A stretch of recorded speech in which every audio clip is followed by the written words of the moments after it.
राधानगरी तालुक्यात सरपंच पदाच्या एकूण 12 जागांसाठी आणि सदस्य पदाच्या 8 जागांसाठी पोटनिवडणुका जाहीर झाल्या होत्या. सरपंच पदासाठी कोते, पाटपन्हाळा, केळोशी बुद्रुक, पळसाळी, अडोली ही गावं बिनविरोध झाली.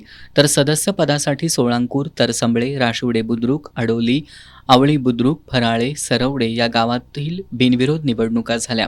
आज सरपंच पदाच्या 7 जागांसह ग्रामपंचायत सदस्याच्या एका रिक्त जागेसाठी मतदान झालं. सरपंच पदासाठी कौलव इथं 82.51%, शेळेवाडीत 78.21%, मुसळवाडीत 84.40%, चांदेमध्ये 82.69%, कांबळवाडीत 88.92%, दुर्ग मानवाडमध्ये 87.22% आणि सावर्डे पाटणकरमध्ये 83.91% मतदान झालं. तर पिंपळवाडी ग्रामपंचायत सदस्य पदाच्या एका जागेसाठी तब्बल 94.29% मतदानाची नोंद झाली. आता सर्वांचं लक्ष उद्याच्या निकालाकडे लागून आहे.